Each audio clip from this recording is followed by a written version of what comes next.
Welcome, everyone. Welcome to the Total Truth Show.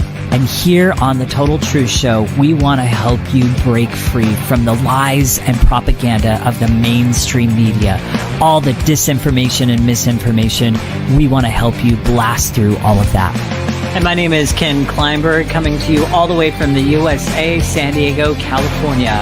And I'm Aldwyn Altuney, known as the Media Queen from the Gold Coast in Australia.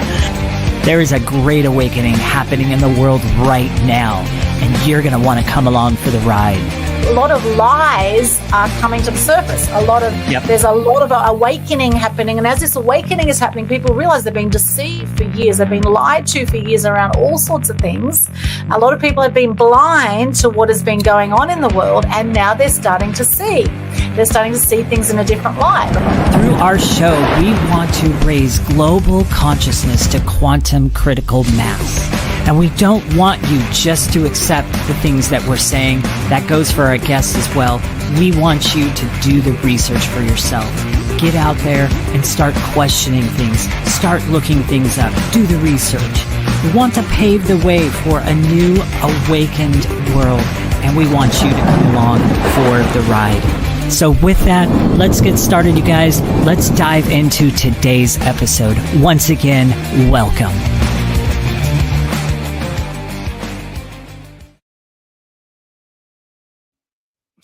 Welcome to Total Truth Show episode 113, The Truth About Fire Ants. My name is Aldwyn Altuney. I am a co-host on this phenomenal show with the amazing Ken Kleinberg. How are you today, Ken? Doing great. How about you?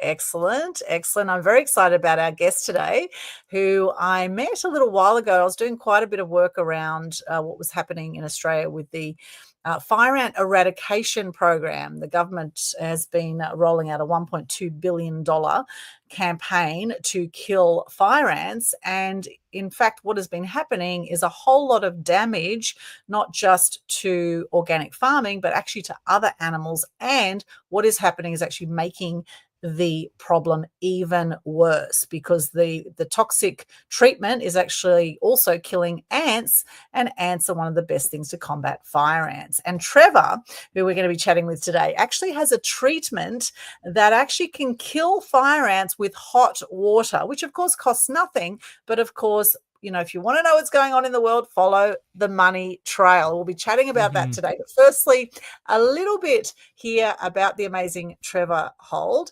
Now, Trevor is an entrepreneur. We'll chat about that in a moment. What is an entrepreneur? He manages a small acreage farm in Adair, Queensland, which is between Ipswich and Toowoomba. So it is inland from Brisbane in the southeast corner of Queensland. He is a practicing counsellor and a mental health practitioner. And he's the partner of Jody Reeves. Hello, Jody, if you're watching, for over 25 years. He's the father of 3 children, and he's an active community member of Southeast Queensland, passionate coach also for people looking to live their best life, which I love. He's a fitter machinist by trade and has worked as a contractor and director for over 20 years, mainly around projects involving design, 3D modeling, and data management in mining, construction, and manufacturing industries, nationally and internationally. He's also worked on a defence project called Overlander 121 from 2014 to 2016, designing vehicles, and he volunteers also as a blacksmith at events around the Lockyer Valley. Now, currently he's campaigning for better outcomes for the community around human rights, private property rights, and individual choices of toxic chemical exposure through a business that he has registered called Australian Advocacy Group. Welcome to the show, Trevor. Thanks for having me. Thanks, guys. Great to have you here. Now, entrepreneur, please explain, what is entrepreneur? Well, basically, an entrepreneur that people are generally familiar with revolves around business, and obviously profit is a big part of it. But an entrepreneur is a more holistic in tune with life in general. So not only do I manage business, and obviously everyone needs money to live, but importantly, I don't put all my effort into that category. I also obviously put effort into my relationship with my partner, my relationship with my children, but also includes community engagement, the environment, and most importantly, I suppose, myself in developing myself, because I suppose it can't help anyone unless you can help yourself. So an entrepreneur is just more of a holistic approach that emphasizes all elements of life to create a whole that's community minded, that self-preserves in themselves, but also nurtures a lot of other elements in the life that's required as well. Yeah. Yeah, I love that. I love that. And I love that you are standing for people to live their best life, because that is at the heart of everything I do as well, with the good news work that I do. And I know with Ken, with the great work he does around health as well. So we are very passionate about people living their best lives. And part of living your best life involves getting informed, right? Get informed to get empowered. It's a big motto for us here on Total Truth Show. We always encourage everyone to question everything. Now, when something is being rolled out by the government en masse, as it is particularly in Southeast Queensland, where we have seen this fire ant treatment, they call it, although we know it's a poison, but of course they don't call it a poison, but we know it is because it's done some serious damage. And when something's being rolled out en masse, $1.2 billion, I can think of a lot better uses of $1.2 billion rather than putting it into some kind of toxic fire ant treatment. And, like we saw through COVID, right? When the whole, pandemic was rolled out and everyone freaked out and started to wear masks and take this jab, not knowing what was in it, wasn't tested properly. And of course, some people died, some people had serious side effects, and for some people, nothing happened. And it's the same now with the fire ant treatment, right? The fire ant poison is, well, I'm going to call it a poison, not a treatment, because we know it's not helping the situation. So, Trevor, how did you get involved with what's going on with this fire ant program? Well, firstly, I probably want to step back to when I turned 40, because I feel the story revolves around me making a decision to learn more about mental health. I feel that's a very big part of the story and what led me to be here today, working in high risk industries, like you mentioned in your intro about mining industries, construction and manufacturing industries, and also in farming industries. I know I'm just a small acreage farmer, and that, but these sort of industries have a high rate of suicide in Australia. 9 people per week die by suicide, every week, and it's not that known, and a high representative of that number comes from them industries. So, like I felt coming from them industries and seeing a lot of people, my peers, struggle with their relationships, struggling with, like divorce rate was very high in these things because you're flying in and flying out all the time and this and that. So divorce rates was high. And suicide rates. I know personally people that have died by suicide, and I wanted to learn more about that and how to create better outcomes. So my primary driver for getting involved in this was to help people in that suicide space, and try to also help people, because don't know how, God's grace probably, but I managed to maintain a relationship of 25 years with my partner. We raised some kids, and we didn't do too badly, which is probably quite unusual for the international travel and domestic travel that I've done working on these projects. It's not very normal. I had to battle alcoholism and drug use and all these things, along a journey of many years. But somehow I managed to be able to maintain, my relationships and maintain business and money and not go bankrupt, because some people do go bankrupt in that too, and this and that. So when I turned 40, I thought, well, I can give back to the community. Being a male in these, with that experience, I felt I could offer a lot of insight into them industries to create better outcomes from an inside perspective. It's not some office worker that doesn't understand the difficulties of doing it. Having done it for 20 years, I do understand the difficulties, and I managed to get through the other side. So I wanted to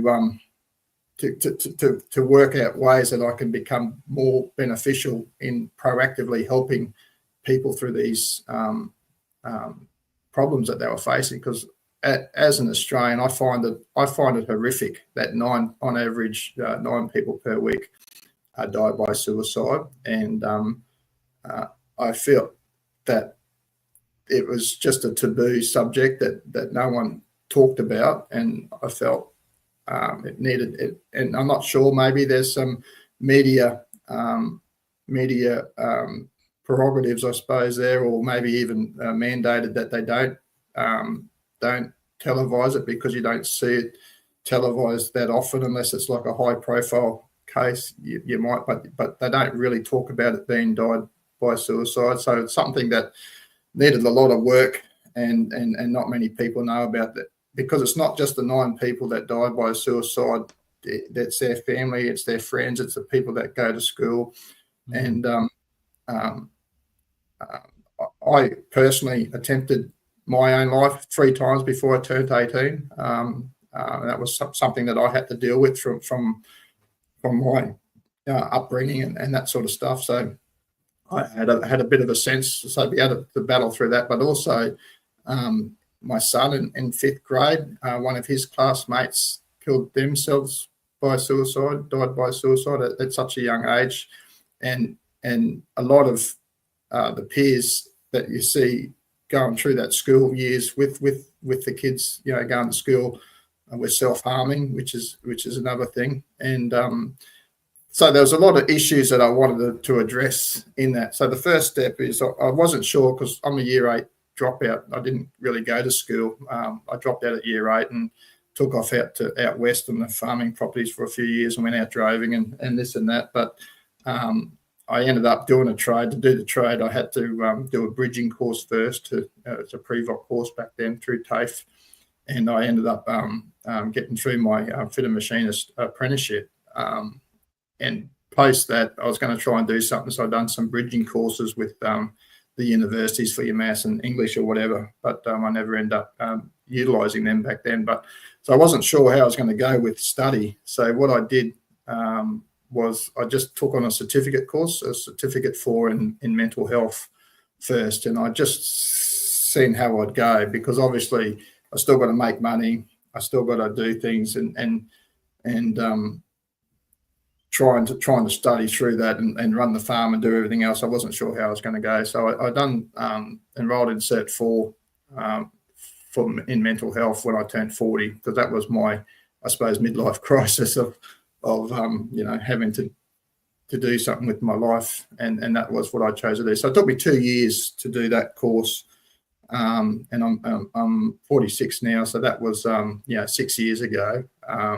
So it must have been about 2018 I started, or something, 2019. Coincidentally,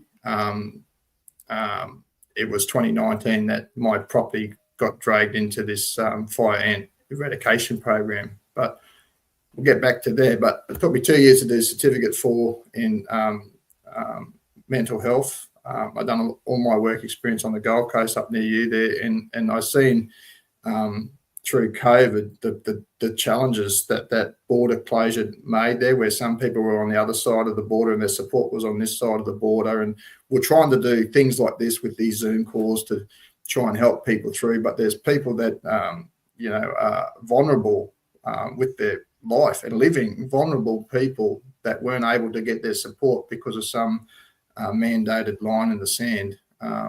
I felt that was quite hard, but because I only just was sort of just starting off in the industry, I didn't much have a voice, and I felt the people's pain and this and that. But but I continued through, and the next step was my diploma in counselling. So that took 2 years to do my diploma in counselling, and I'm now accredited through Australian Counselling Association, ACA. The course that I chose to complete was right to be accredited at the time, but halfway through it they changed, and we're no longer accredited. But ACA said that they would still honour, because it was right when I started the course, but changed before I finished. They honoured the accreditation process, but they just put on a proviso, provisional on the end of it. It doesn't affect you as a practitioner, but just means you just have to get up to 25 hours of supervision before you can take that provisional thing off, which is fine. It's just I think I'm up to about 22 hours now, so I was just about off that anyway. But once I qualified as a counsellor, I started my bachelor in psychology. I'm in my final modules now of doing that, so it's taken about 2 years to do that too. So there's been a big journey of learning about myself, learning about others, and learning about how to help people over this 6-year period. And through that, I've done a podcast similar to this one, but it was called "Who Are We?" And who are you and what do you stand for?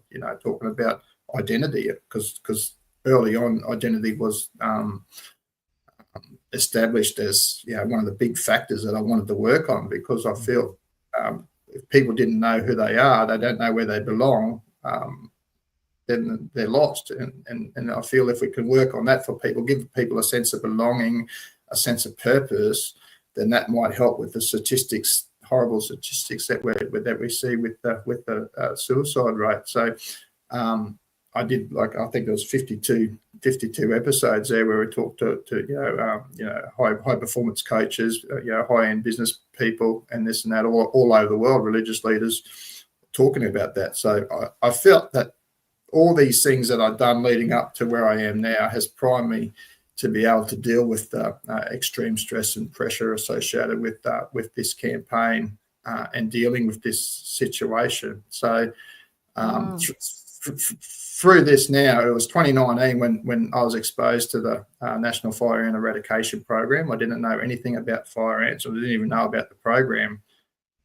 I was captured in a radius of a known nest at the university up near Gatton here. There was a known nest at the university, and back then they used to do a 5 or 8 kilometre radius around the known nest, and that's where you get prophylactically treated whether you got fire ants or not.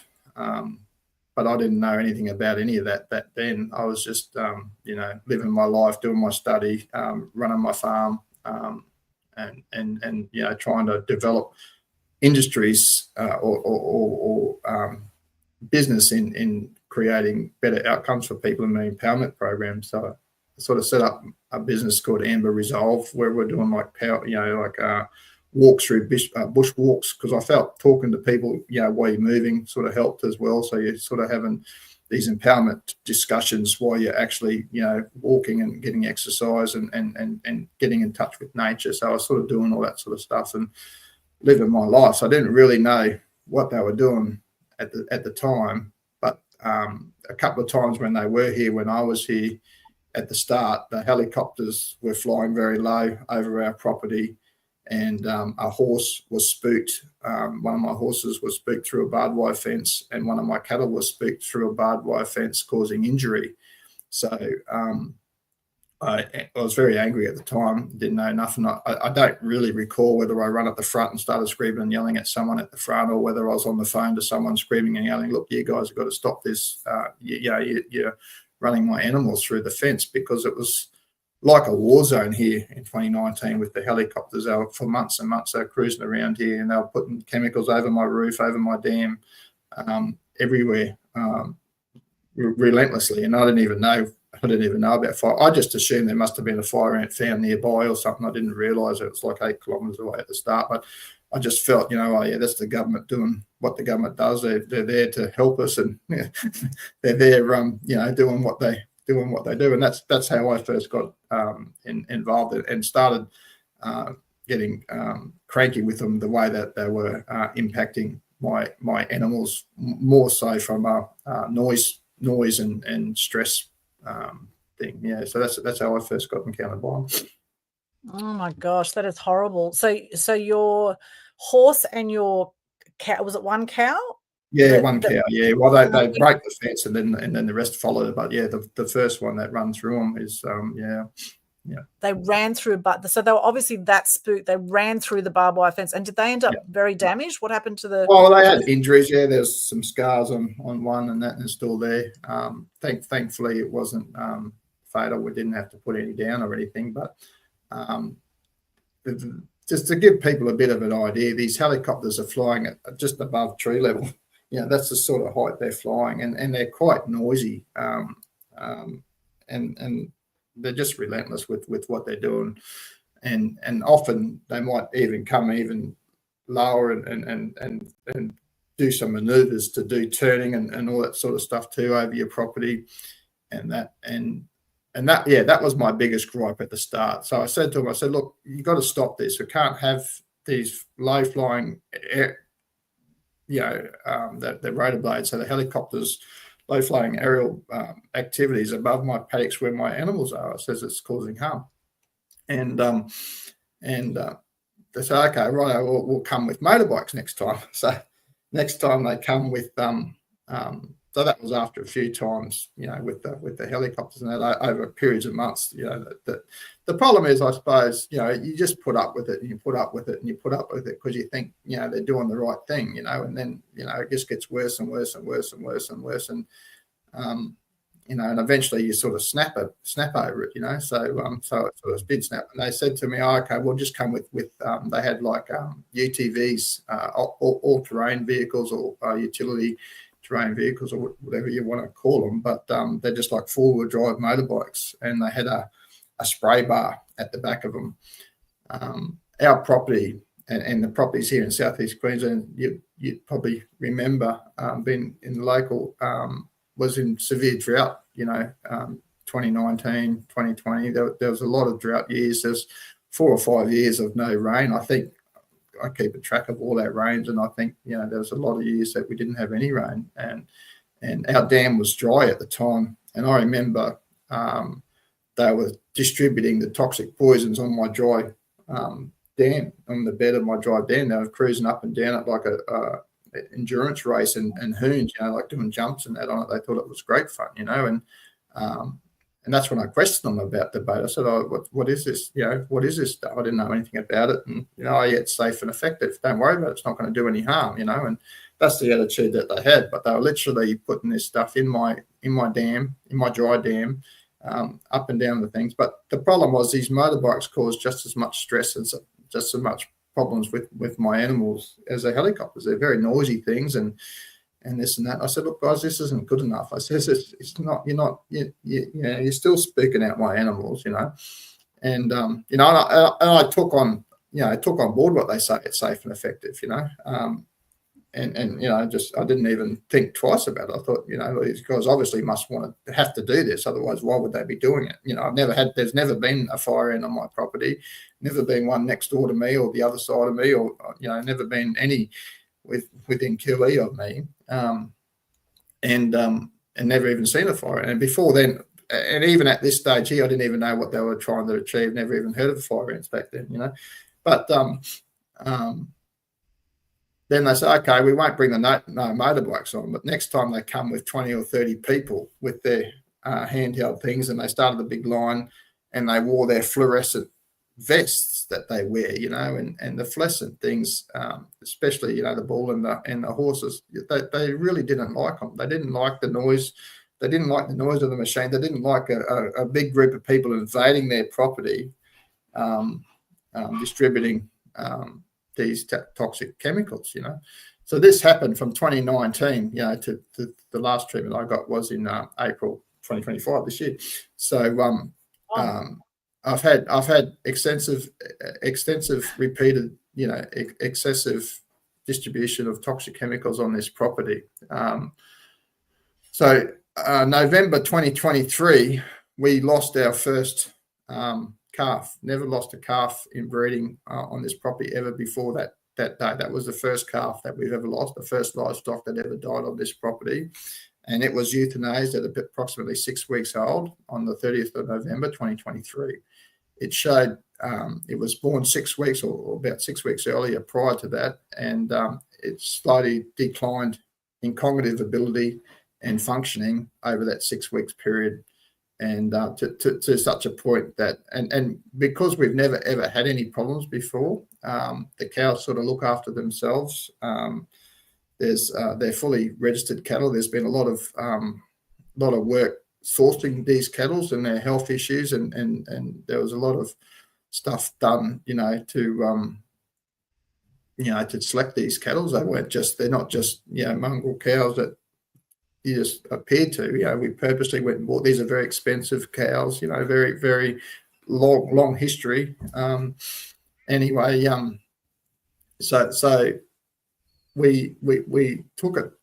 So it sort of declined a little bit more than what we would like to in the paddock before we sort of noticed it was a problem, even though we're sort of noticing it. And we thought, that's a bit odd. It was a bit lighter than normal, and this and that, and it was a bit slow and easy to catch. We thought it was friendly, So there's all these signs that in hindsight you should have been able to pick up on, because calves will normally run away from you. They don't, normally want to be caught, But this one was super friendly. You could catch it, and it wasn't so much friendly, I suppose, at the time. But this is what we're thinking at the time, So you can catch it and pat it, and it didn't run away from you and all the rest of it. But it was just slowly dying over that 6 week period, Anyway, when just before it passed on, and it was in a very bad way before we took it, which is very unfortunate, which makes it even sadder story that the calf was left to suffer like that. And Jodie was nursing it in the yard there for hours before I could get home with the vehicle to take it to the vet. But before it did pass away, the vet done all the tests on it, snake bites, or all the usual stuff, and it was discussed that it was possible liver failure, but from toxic poisons, and we didn't have anything. But at the time, she says, all our freezers are full. We couldn't freeze it for an autopsy, because normally you do an autopsy, and it was different. The circumstances of all these things are never that convenient when it's like that. I think it was late at night, and this and that. It's after dark, and so we decided just to bring it back home, and we just buried it, in the ground. And we didn't really think much of it, because at the time we had a gypsy cob horse that had cancer, and like an older horse, over 20, and we're preparing for its end of life as well, digging its hole and trying to plan. And it was a very much loved horse. So we had a lot going on. It was around the Christmas time, and trying to plan everything, and obviously, live our life and do everything that we need to do in amongst all this as well. So it was a lot going on. So we didn't really give it much thought, apart from, eventually we had to lose a calf. We've been, lucky we haven't lost any to date, but, sometimes these things happen, and unfortunately it's happened to us this time, and we didn't think much of it then, And then in June 2024, there was another calf born, and it had a little bit of deformities in its feet. It was like walking on its tippy toes. And that's the very first time. We've never seen that before, never even heard of that before in any of our breeding cows. We've done a bit of research on it, and they say, sometimes if the calf grows too big for mum or something, then it gets a bit squashed in the bag or whatever, and it might be a little bit thing, and just needs to be treated for tight tendons in its feet. So there's an antibiotic, coincidentally, and it is something that people do. They do have tight tendons. It's something that happens, and they worked out as adverse effects, I suppose, for some of these antibiotics is they loosen tendons. So you can actually use it as a treatment for tight tendons. So we've done that, thinking that would get it better, and but we witnessed over the next 6 weeks the same cognitive decline that we noticed in the calf from November. So it was on 9th of July that was euthanized. So we euthanized it, thank God, a little bit early, so it didn't have to suffer as much as what the previous one went through. But we were able to plan, the death and the timing of it. So we planned it for a time that we could take it straight down to the USQ for the necropsy. So we euthanized it about the same sort of time frame at 6 weeks, and we took its body down to the university up here for a necropsy. And prior to getting the results back, they take about 6 weeks or whatever it took to get the results back. We did get a little bit of heads up from the vet that we're dealing with, that the necropsy is going to say it's got toxic liver failings and cognitive decline. So we started looking into it a bit after that, and then we started seeing on LinkedIn and a few other places that people are experiencing more frequent stillbirths, or stillborns or miscarriages in their livestock than normal, and it's something that's very noticeable to us because we've got such a small herd. We've got such personal connections with each of our cattle, and we've never lost one before, so it was very obvious to us. But a lot of these other people that have big herds or a lot of cattle, they mightn't keep the records that we keep, or they mightn't have time to do that sort of stuff. But we actually documented frequencies of birth, and conception to birth, and rated our cattle, depending on how good they were with their reproduction of calves, and on average would get another calf every 12 months. So it was, very pretty much like you have one calf and 2 months later they get pregnant again or whatever, and another calf they were very fertile, and but we'd noticed even leading up to that the fertility rates of our cows weren't as good as what they were prior to 2019. We had 5 years of history prior to that, and some of our cows were getting heavily impacted in their birthing rates. So, but we've seen other people report similar things with the so that's where we started to get pretty concerned about it. And the last time they treated my property was March.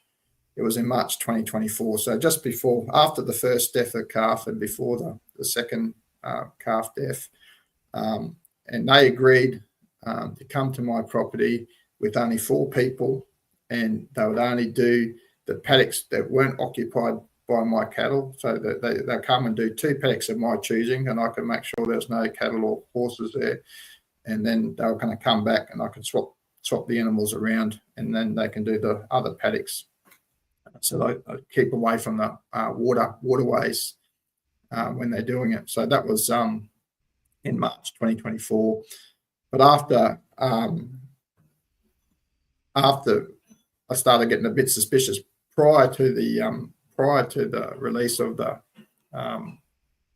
necropsy report, after the vet sort of indicated it was going to be a toxic poisoning problem, and after seeing some other people commenting on their issues with their livestock, I wrote to the program and I said, look, I'm not going to let you back on my property until I've got some severe concerns. I've got 2 dead calves, never had any problems before. And the more I looked into it, the more it seemed to me that repeated excessive exposure to these toxic chemicals can create adverse effects, especially to fetus and embryo development. And the effects of these chemicals are very dependent on environmental impacts like the weather conditions, the soil conditions, and the susceptibility of the animals in the distribution zone. So all these factors weren't considered at all. And I started to have some real suspicions that my cattle were susceptible to these chemicals. And I realised there was something severely wrong with this program, and I've made this publicly prior, is when they never responded to that for months. They ghosted me for months. They wouldn't respond to that, And then when the necropsy report come back, and it uses some pretty big words, but basically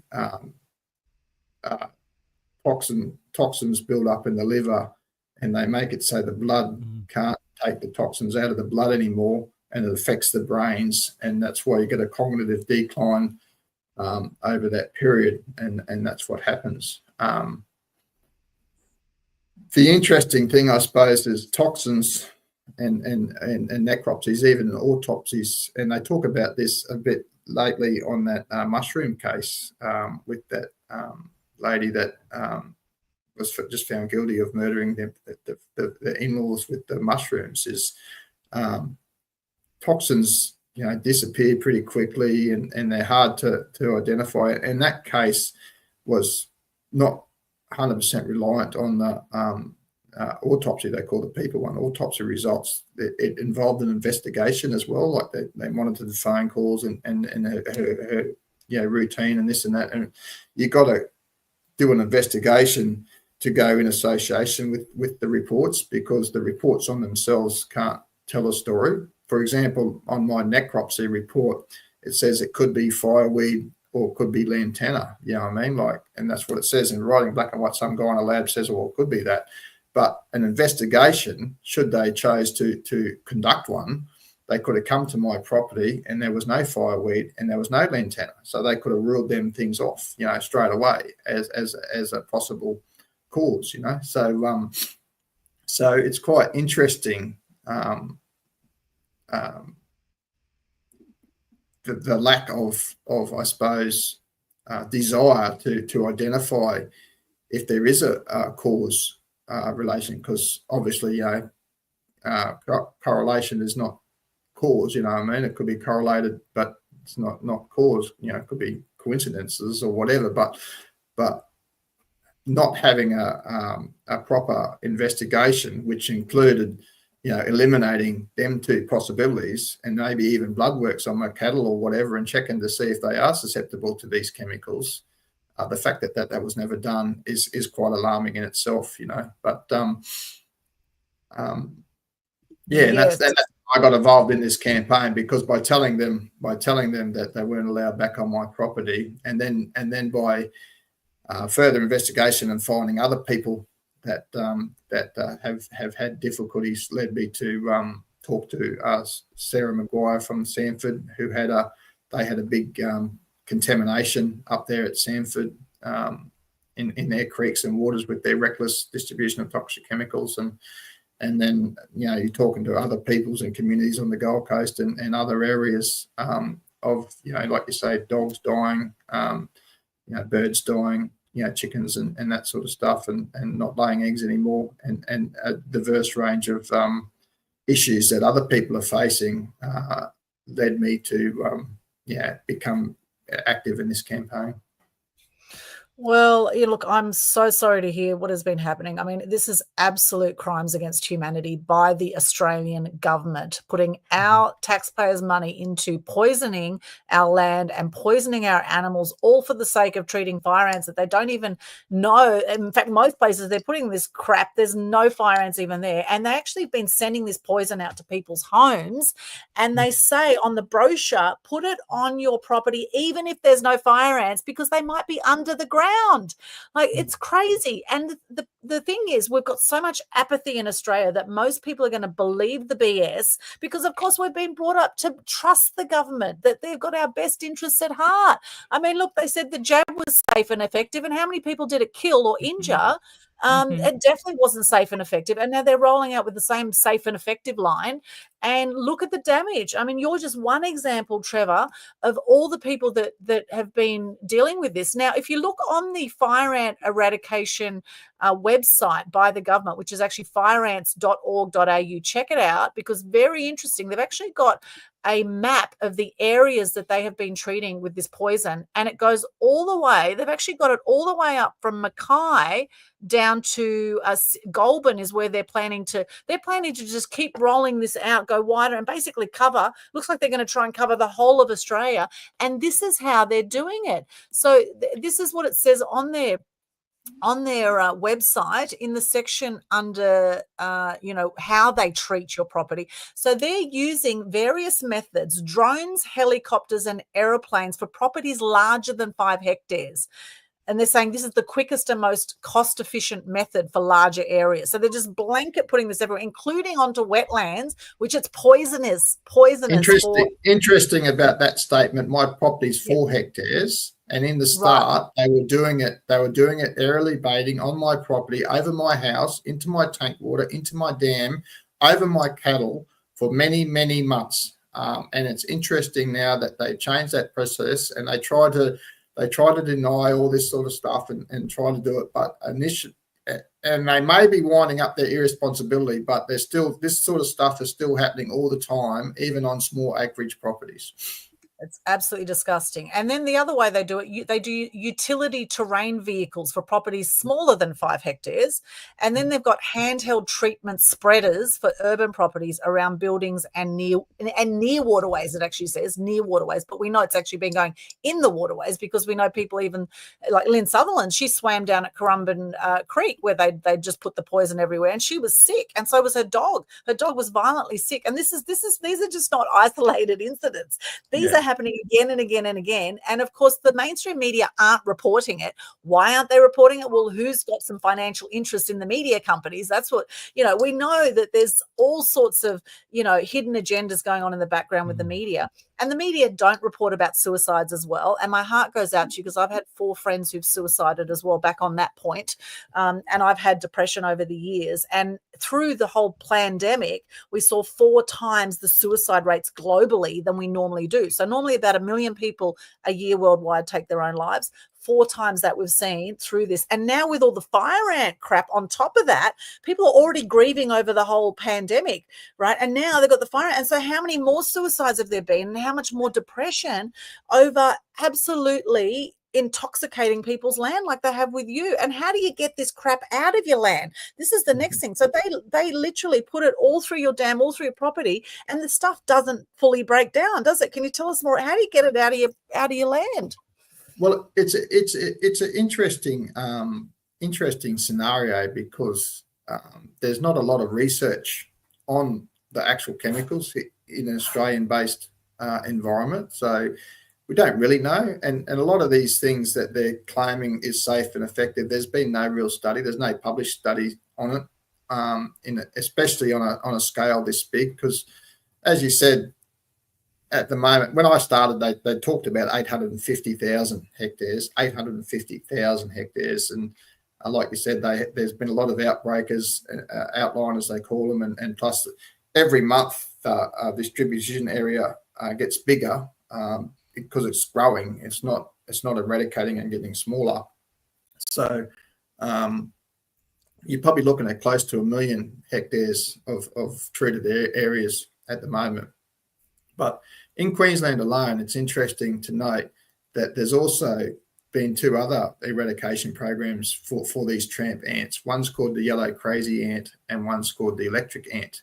And they're using similar methods and similar processes for them eradication programs as well. So these chemicals are being put out irresponsibly, right across the country in different eradication programs or different biosecurity programs. But interestingly, it does break down, as you said, but the chemicals or the I'm no chemist or anything, so I don't know, but the breakdown components of these chemicals are reported to be worse than the actual initial active ingredients. So it's quite a predicament to be in. And so the first part, what I felt to do in a campaign like this from a practical sort of perspective is to look at that website that you did look at. And I did looked at it, and I sort of, hang on, these guys are going to keep coming back and back and back forever, like what's going to happen, So, and they did, and I had a look at their offerings, and they didn't have any other offerings except for the chemical offerings that are on that website. And the direct nest treatments on that website, there's seven registered through the APVMA. PFAS chemicals, forever chemicals that are carcinogenic in humans. And they use that to direct nest treat in the suppression zones or in areas where they need to get rid of them quickly. And then in the eradication zone, like you say, whether there's fire ants evident or not, they're prophylactically, which is the term they use for preventative treatments. They're prophylactically distributing two products, either distance or engage. One's distance is pyroproxyfen and engage is S-methoprene. In that eradication ban around it, sort of thing, and there was another prophylactic treatment that they talked about. The problem is that I suppose it's a trust issue. It's very hard to understand, how they expect us to trust them. But there was a third chemical that was like a pyroproxyfen and another product that was a PFAS chemical that they were going to use prophylactically. And I do believe they've had some test sites, but because it's all hidden behind a cabinet in confidence, secrecy setting, then it's very difficult to get any of the information on the program in the public domain. So, but one of the first things that I thought was odd is the fact that there was no other alternatives. There was no anything other than chemical solutions. So I started looking at that as a direction, to look at. And the first thing I did is, just typed into Google and fire ants and alternatives, and it came up with Dr. Josh King.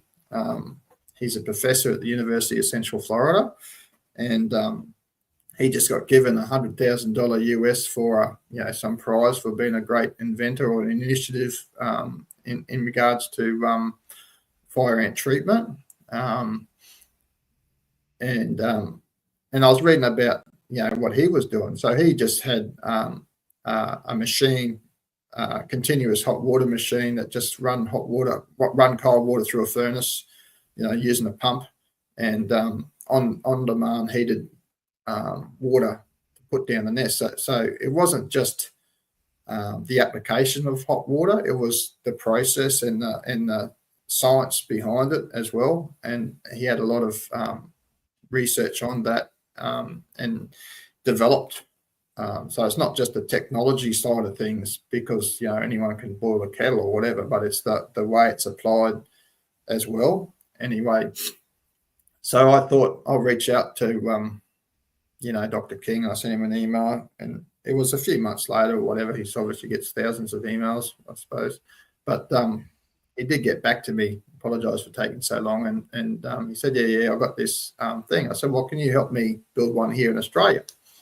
He said, oh yeah, no worries. So I was having Zoom calls like this with Dr. King and learning about fire ants and learning about his process and getting the specifications required, to build these machines. So in Florida, for example, there's a lot of people in Florida compared to Australia, and they've got a lot of industry over there than what we've got here. So it's a little bit better. But basically, I was able to buy an off-the-shelf high-pressure machine off, Spitwater. They make them down in New South Wales. So we do have the technology there, but a high-pressure application is a lot different to what we were chasing with the fire ant treatment. So we were doing a low-pressure, a low-flow operation on this machine. So we got an off-the-shelf product, but retrofitted it out and custom made it to suit the application that was required with Dr. Joshua King's specifications. So we done that, and once that was done, we done some tests on it to check the flow and to check some of the things, and I ended up licensing it. I was the first one in Australia to license that technology through the University of Central Florida. So that entitled me to the expert assistance of Dr. Joshua King and the University of Central Florida to help me with guidance and this and that, but also gave me the confidence of promoting it using the American-based scientific studies that he's done on the machine with its success rate and how it's used and this and that. So that gave me a lot of confidence. So I bought this machine, and then I started using it, and I used to advertise, we'll treat your fire ants, and went out treating it in the suppression zone. And I wrote a letter to all the parliament, elected members and this and that, thinking, oh, this is good. We've got this alternative solution. Everyone's getting stressed out from the chemicals that they're putting on their properties. Let's go and treat fire ants with this machine, hot water, and that was, add that to the mix, and that should make a lot of people, happy, but they wouldn't accept it. The National Fire Ant Eradication Program would not accept this technology. In fact, not only would they not accept it, they would publicly deny its success rate. They would publicly and put pamphlets in people's mailbox saying that hot water does not work, and they would make all sorts of outlandish statements like that to try and discredit the work that I was doing, and it was quite disappointing, I suppose, because I thought that I would be embraced, especially with the LNP in government. They're supposed to be, in state government, they're supposed to be for entrepreneurs. Like I tick all the boxes. They're supposed to support self-employed people, small business, farmers. I ticked all the boxes for all them things, and I would have thought that I would get support, and we can introduce this non-toxic chemical solution to the chemical mist in the National Fire Ant Eradication Program, and we can, stop harassing people that didn't want the chemicals on their property, and work out other methods to because I could see as a counsellor and mental health practitioner that they were doing harm. They were causing stress, they were causing worry, distributing these chemicals in areas where there are no fire ants on people's property without their consent. And it was causing adverse effects, human adverse effects. Like that's like people's overall well-being was getting thrown out the door because they had no control over their private properties. I had women talk to me about how they work night shift and they get woken up during the day, even though they got notices on their front door and on their fence that they're night shift workers and do not disturb. And there's an altercation at the back or something, or some sort of disturbance at the back that wakes them up from their sleep. And they go out the door, which is normally private and secure, and there's 8 men. They open the back door. There's 8 men there distributing poison in her backyard, and she's like half naked from her sleepwear. And these people are invading their privacy. They think that's okay, and it's not okay. And there's another case, where a woman was breastfeeding, and they knock on the door, and she didn't answer. She's feeding a baby, and they just walk out through the side access, and then they peer in a window at her breastfeeding her child in her own private home. This is the sort of stuff that the National Fire Ant Eradication Program feels okay, and it's not okay to invade people's privacy, and it's not okay to distribute chemicals against people's consent in areas, especially where there's no fire ants. So it was really bizarre. So I tried to do some posts and try to write letters, because I was writing letters to everyone and about that mental health impacts it's having on people. As a qualified, accredited counsellor and mental health practitioner, I'm expressing severe concern over people's overall well-being, and I was just getting ignored. Totally ignored. And then I thought, and that's where I did a post. I did a post which is quite, I suppose, quite pivotal to the campaign and where I'm at now. And it's something that I'm going to talk about further in my tour. But I did a post to try and raise some severe concerns about Warrabilla can happen again. Denying people's human rights, fundamental property rights, and individual choice not to get exposed by toxic chemicals, and using such force with police intervention and enforcing entries, creating a sense of hopelessness, and some people that get cornered could lash out and hurt, or possibly even worse. Some of these incidents could cause severe problems, and there's an example of that not long ago in New South Wales, where the EPA was talking about having a dispute with the property owner, an older gentleman on a farm, about tree clearing, and I think he was over 80, and he just got sick of them and literally shot him dead with his gun. So it does happen, and these are the things that we want to try and avoid. We want to try to avoid these things from happening, but the government didn't want to change their approach. They didn't want to change their strategy. So instead of listening to the message or listening to the thing, they attacked the messenger, and that's where you start realizing how ingrown or in like this whole program is. It's sort of like, well, we don't want to change what we're doing. This guy's saying we're doing wrong things and we're going to cause harm. Let's ignore him, and what he's saying is dangerous, rather than it's our actions that are dangerous because we're jumping fences, we're cutting locks, we're invading people's privacy, but we're not the dangerous ones. This guy for warning us that what we're doing could cause harm is the dangerous person, and that's what they labeled me as, and because I didn't want to change that. They didn't want to change their behaviour. Yeah. No. So what do? They do narcissistic gaslighting behaviour. Oh no, ours is safe and effective. No, you're the one that's not safe and effective. No, you're the one that's causing damage, right? And it's absolutely insane. Now, I reached out to Dr. Joshua King, who's actually got decades of experience. He actually wrote. He sent me the letter that he sent to you, actually, Trevor, as well. Now, from University of Central Florida. In this letter, it says, I bring decades of experience with real-world interactions with fire ants in a variety of natural and human-modified environments in a region, the southeast of the US, that has been entirely invaded by fire ants for more than 50 years. Now, I had a great conversation with him, but the summary of this letter, and I want to share a bit about the conversation I had with him, because I reached out to him to interview him on Media Queen TV, and he actually declined the interview.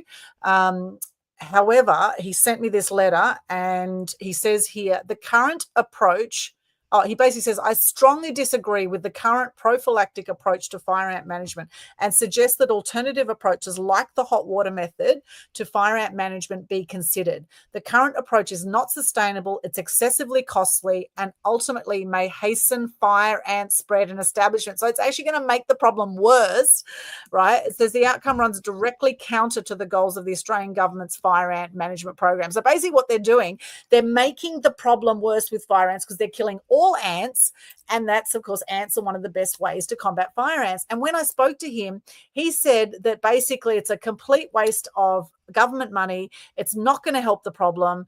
And, $1.2 billion. So then you got to question, okay, well, why is the government so adamant that they want to waste so much of taxpayers' money without any community consultation or listening to any alternatives like you've got there as an actual natural way to actually treat the problem and actually deal with the problem of fire ants without killing the environment and killing the animals and poisoning our land? You've got a question of people that are going to now eat the cattle that for those that do eat meat, and I know Ken's a massive meat eater, so for those that do eat the meat, if the animals have now been poisoned, there's going to be all sorts of micro poisoning that is going to follow on to people that now eat the meat, that for those that are eating that meat. I mean, there's going to be, this is going to roll right on. We're going to have issues with human fertility from people that eat. We're going to have cognitive issues with the humans that eat the meat, and all of that, right? These are for the animals that survive, right, until they're, I guess, slaughtered for food. But this is a massive issue, and yet most Aussies just throw their hands up and go, oh well, the government says it's safe and effective, it must be safe and effective. Oh, we better let them on our land. And this is where people's dogs have been poisoned, and cats, and chickens. I've heard of people that had like 25 chickens, and the helicopters came in, put their poison everywhere, and the chickens were all dead the next day. I've heard these stories. I've seen the photos. I've met the people. I mean, Trevor's just one example, right? There's literally hundreds of these examples out there, but of course they're not being heard because they're not being covered in the mainstream media, and we need to be more active with our social media, and of course censorship. There's a lot of censorship still on Facebook and YouTube, particularly the two biggest culprits for the censorship. And thank goodness we have BitChute, we have Rumble, we have Telegram, we have other places you can get your information. And more people are going to these freedom outlets for their information now because we're sick of it. We're sick of the lies, the deceit, the deception. And this is partly why we started the Total Truth Show, why Ken and I got together and said, we've had enough. We've had enough of the lies and the BS out there. And it's time that we took a stand for our planet, for our environment. So not only are they wasting government money on poisoning Australia, but they're also lying about it and saying it's safe and effective when we clearly know it's not. And they're threatening people that if you don't get it done on your property, they will fine you $15,000 if you don't get it done as well. So they're saying it's compulsory, which they're also bullying people into that because it's not. And if you have health issues, there's many ways that you do not have to let these people onto your land. I have trespass signs at my place. There's no way they're getting anywhere near my land. However, the thing is that we need to educate more people about this. We need to share this interview with people. You know, if you're watching right now, I can see Charles Caldwell's here from Hong Kong. Hello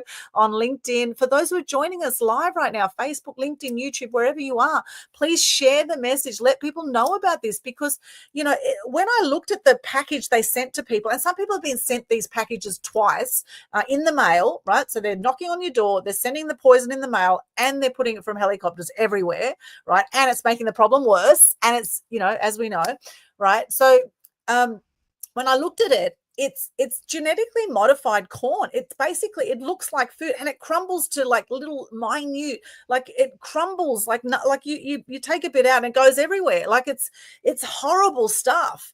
And you think, well, who's got a lot of corn in the world? Where, you know, we know about Monsanto, right? Maybe do a bit of research into Monsanto. You know, who's behind this? Who's pushing this genetically modified corn and poison? Who's pushing out? Who do you think's behind it, Trevor? What do you think's really going on here?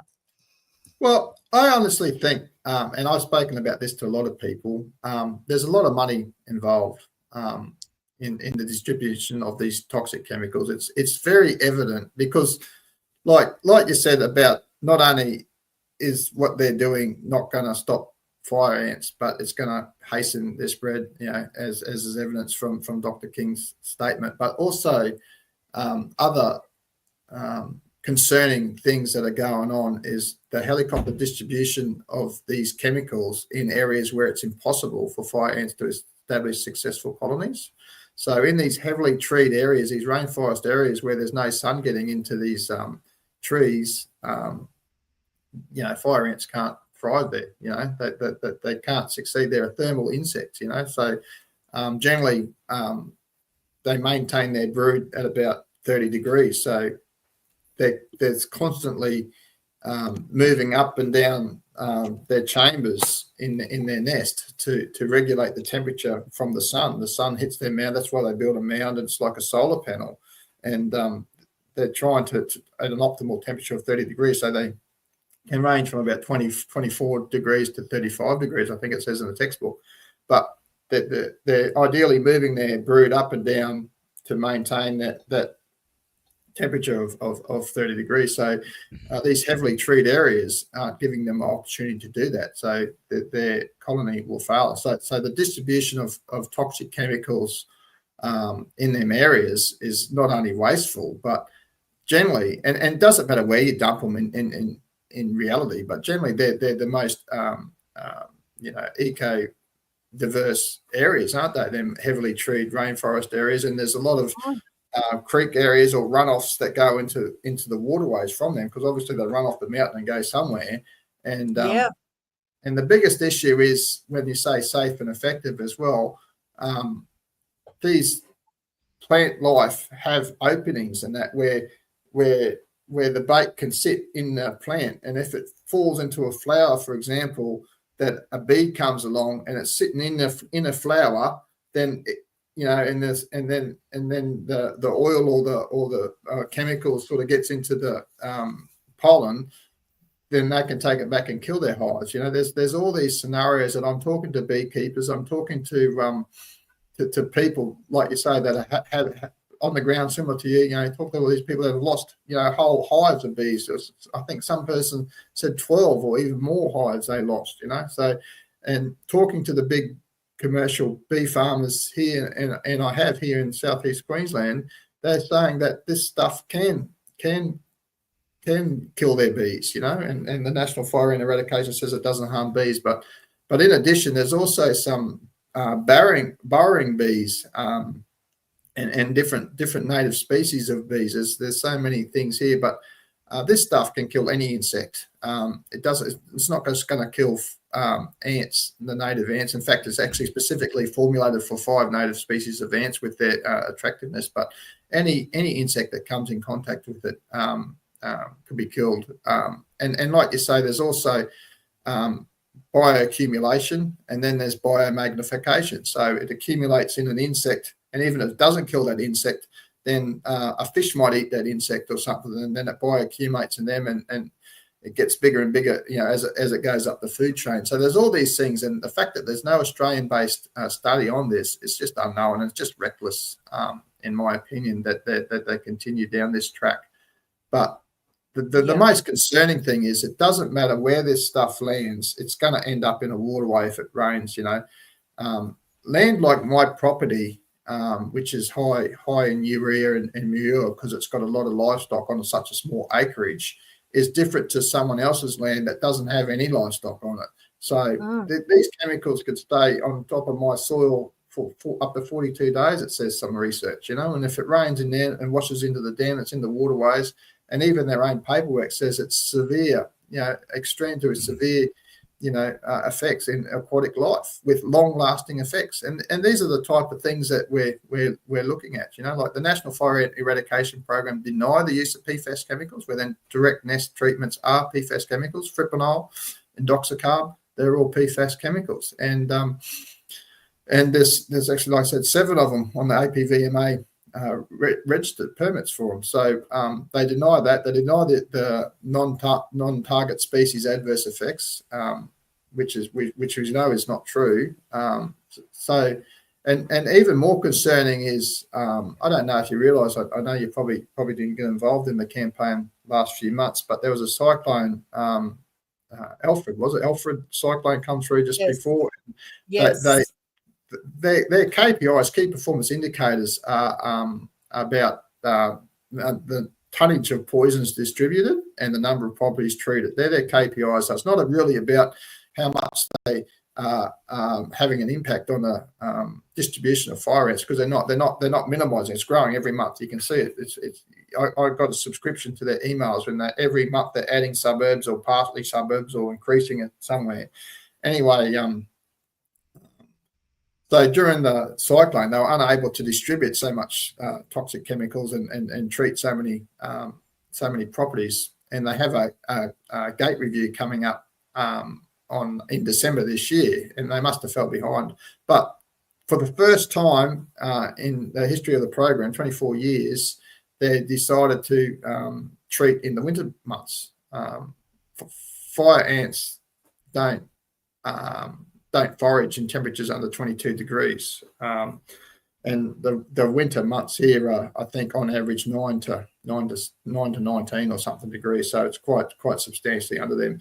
And there may be the odd day over the 22 degrees, but generally, it's getting down to 0 even most nights in some areas, especially some periods of time during the winter. But the National Fire Ant Program has continued to bait through the winter time when there's generally a higher level of dew on the ground in the mornings, which doesn't sort of pick up till after 10 o'clock, but they're putting it on the wet ground, which immediately nullifies the effects of it. But putting it out in the wintertime, which has been suggested by Dr. Joshua King, and he commented on that in an interview that he had with Tribune about, even if they are to take the bait, they're unlikely to take it back to the nest to feed the queen because they're in a maintenance mode. You know what I mean? So, but and there's even a local professor, Professor Nigel Andrew, who said the same thing about it's simply wasting it, distributing these chemicals through the winter months. And there's not a lot of benefit to be achieved. But the good news is, I suppose, it's probably unlikely that our native ants will probably take the bait in the winter time as well. So it's probably not impacting them as well in these times. But the fact that they done that this year against all scientific, evidence, and the height of them announcing that they had new scientific evidence that said they could do it, but failed to release the report or failed to release it for peer review, is just how crazy this program is. Like them sort of things. Like there's a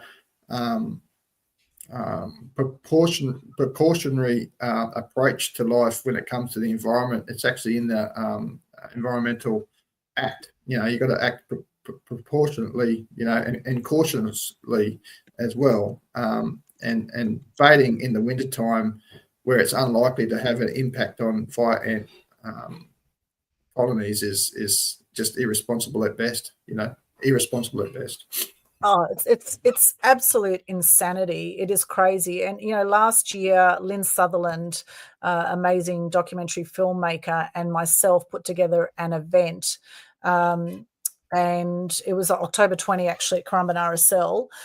We had a free film and speaker awareness event, and we raised funds for Save the Bees Australia at the time. And Lynn's worked with in the documentary conservation area for 20 years with TV networks globally.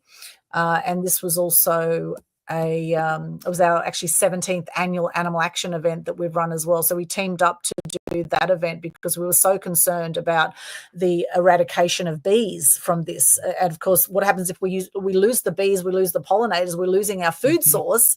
So, and then so it's not just the people that are eating the cattle that are going to get affected. It's everyone who's drinking the water is going to get, we already know there's fluoride and crap in the water, but now, now we're going to have people that are going to have fertility issues. And so, there is a mass depopulation agenda at play, and there's some very evil people behind some massive companies and big money behind this, and they will make up any excuse and any reason to roll this crap out, this poison out everywhere, because of course there's already contracts signed with the Australian government and these companies to roll it out. So they're obligated now to roll this poison out regardless of what any of the public come through with, regardless of any evidence of killing the environment or killing the animals or not being an effective treatment. They're still going to bulldoze everyone and make up more lies and deceit, etc. And people have had enough of it. People are standing up, they're speaking up, they've had enough of it.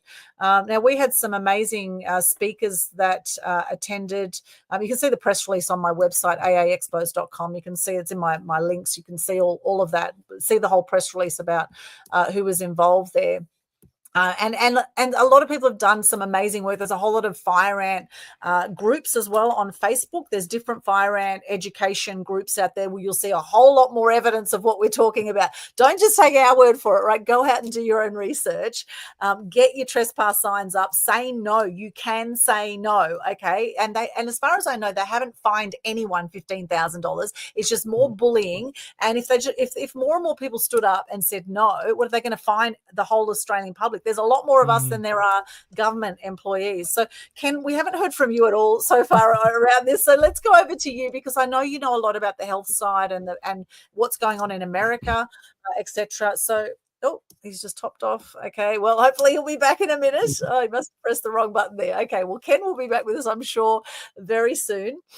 So we'll come to Ken in a moment. But yeah, look, it's so heartbreaking, Trevor, because people feel so helpless and hopeless to do anything about it. So what would you suggest when people go, what can I do about it? Little old me, what can I do to make a difference? What would you say to them? So I started what's called Australian Advocacy Group as part of my campaign through this, and that's where the license is through the hot water machine and everything I did. We're signing it. We originally started signing up people for advocacy to advocate for the program, but soon evidence is realised. Like you said, they've got an agenda. Contracts are signed. There's nothing anyone can say or do to change their mind. They really want to poison people's property. 100% of people's properties, and they want to gain access.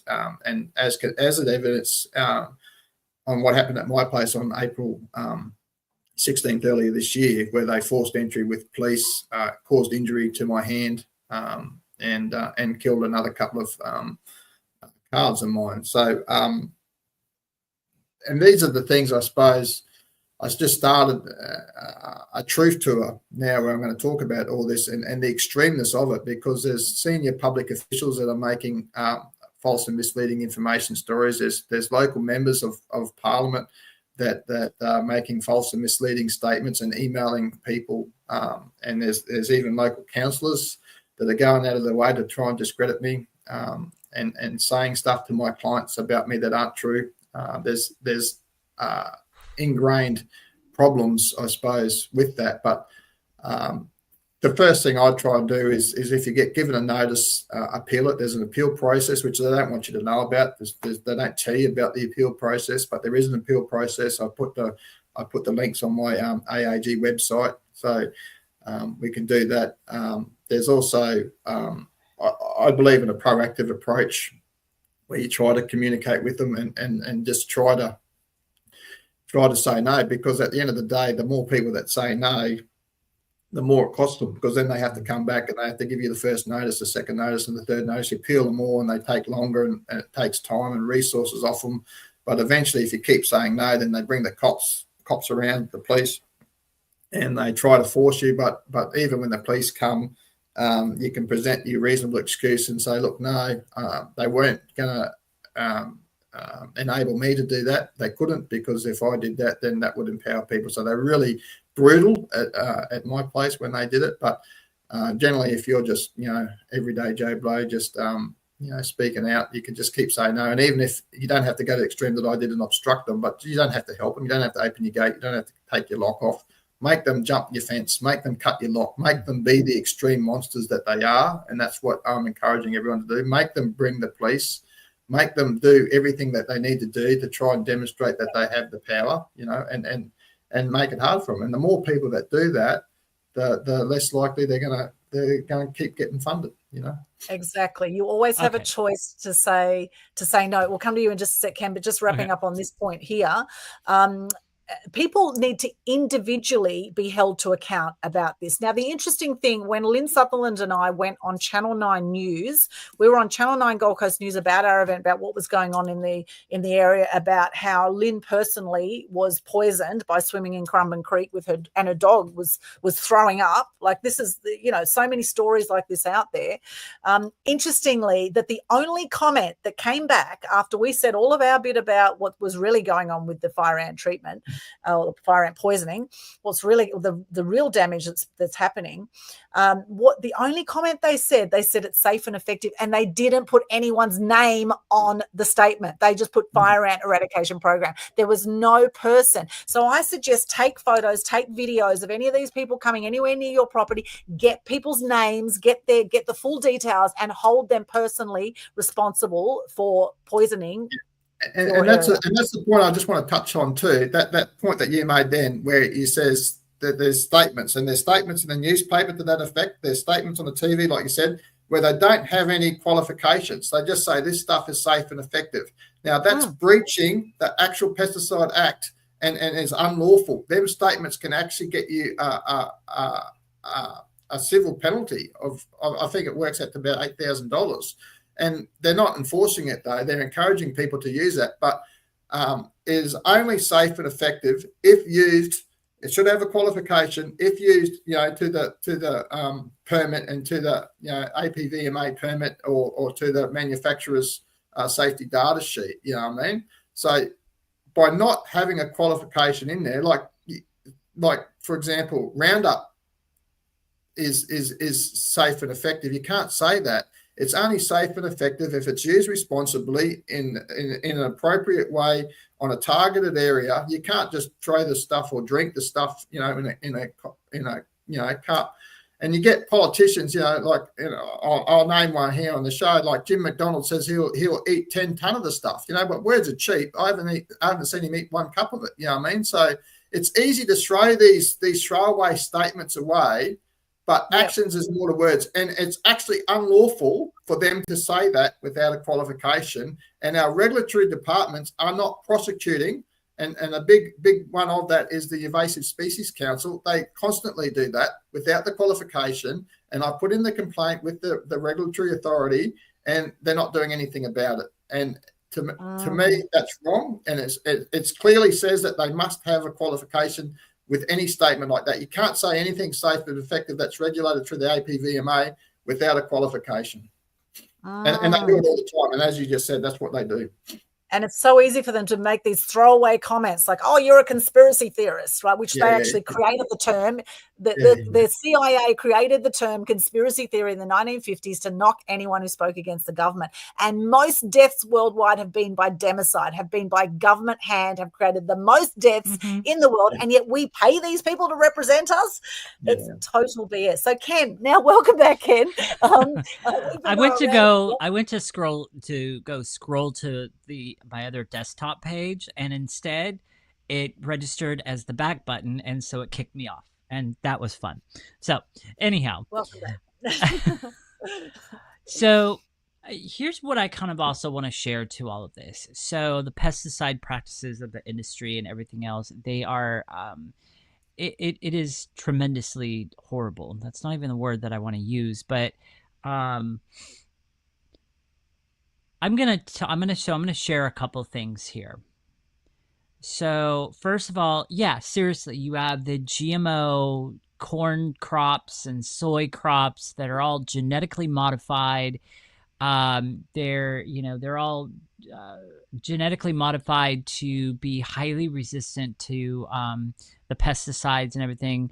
The side effect of that, though, is that eventually the crops do continue to get used to that, so they have to continue to do more genetically modification, and they have to continue to do more of this kind of stuff, and it's wreaking havoc on the environment. See, here's the thing. I find it interesting that these leaders and elites, they preach on, climate change, and these things are safe for the environment, it's better, and all this other stuff. Before I get into the two quotes that I want to read right here, I just want to say this.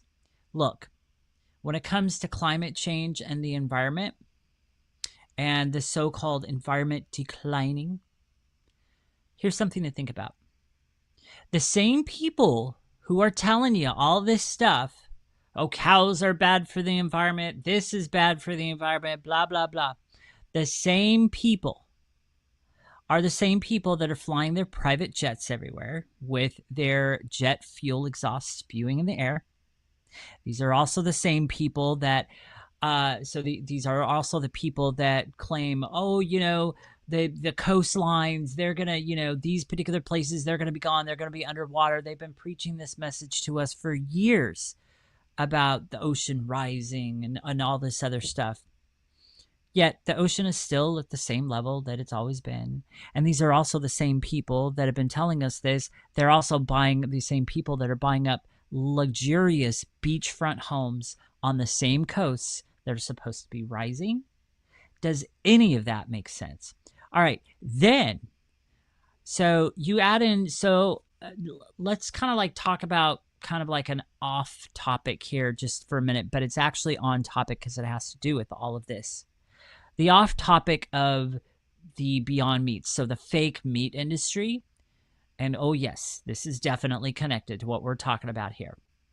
Because this Beyond Meat and the Impossible Burger and this fake meat, I'm going to tell you, the practices associated with that fake meat is actually causing 40% of insect species on Earth right now to face extinction. So here's a quote that I'm going to read to you from an article that, and I actually share this in my boot camp, but scientists have been warning that the planet is approaching an era of massive extinction, and the pesticides and farming practices associated with genetically engineered crops like the soy used in these fake meats is at the heart of the problem. A study published in the journal Biological Conservation estimated that 40% of the insect species on Earth right now are facing extinction. The entire insect population could very well collapse by the end of the century thanks to genetically engineered crops and related practices and chemicals. See, in my eyes, the research that I've done, and the more I look at it, number one, it's not us. Number two, it's not the cows either. Not at all. It is them that is causing the environmental harm that we are experiencing today. It is them that's causing the so-called climate change, which I think is a bunch of BS. But it is them. It is their practices.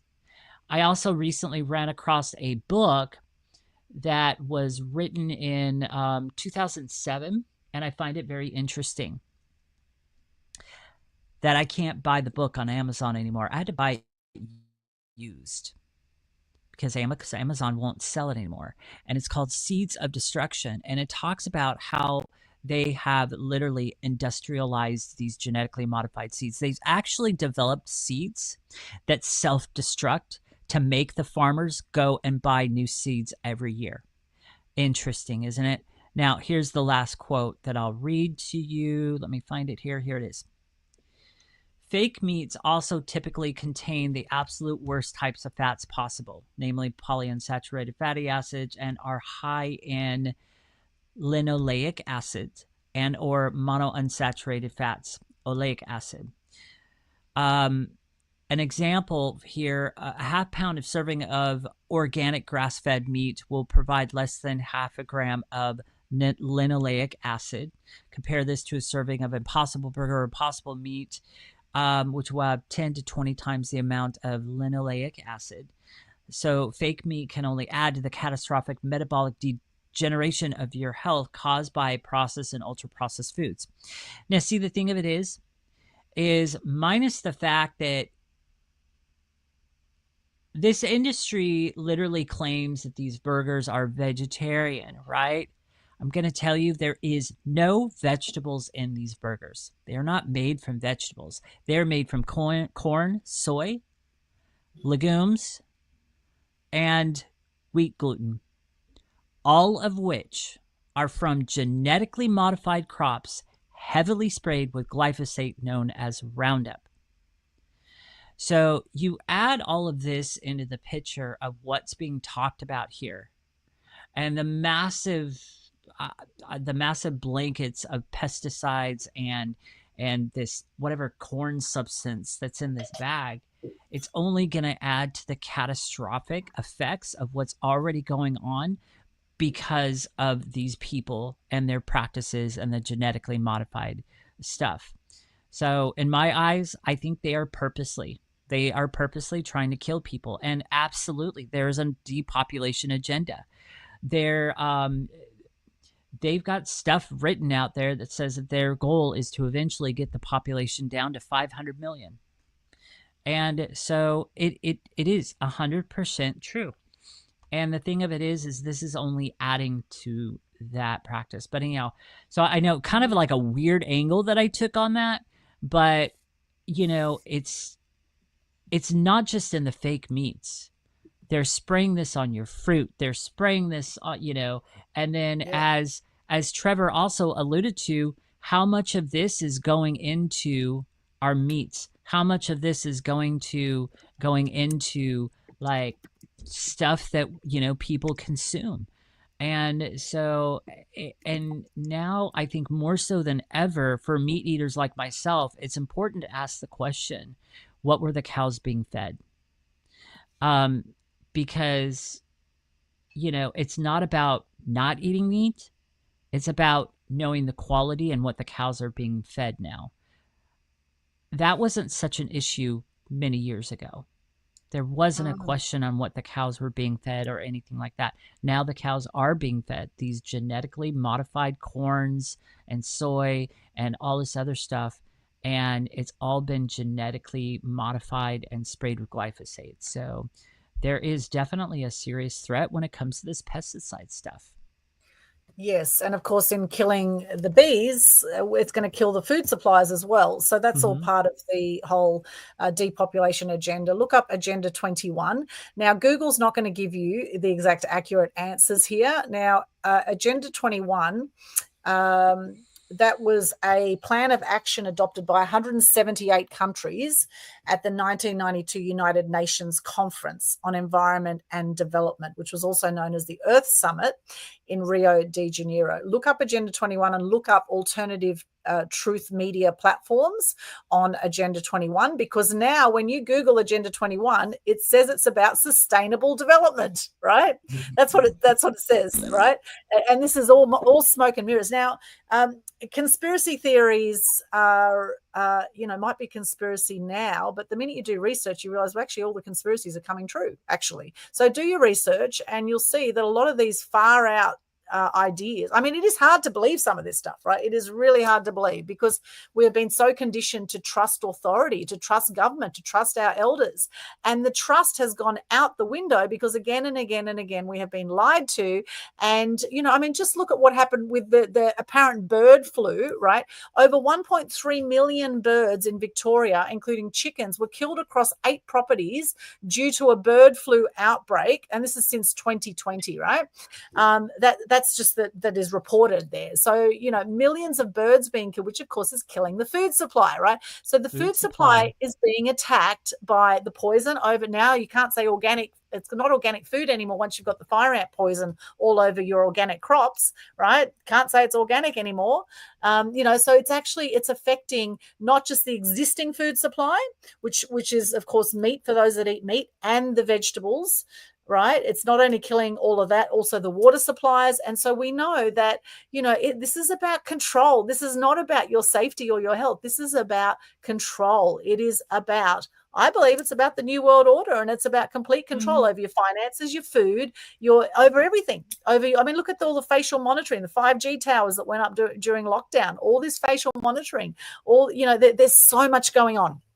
And it is a rabbit hole, and you can absolutely do your head in.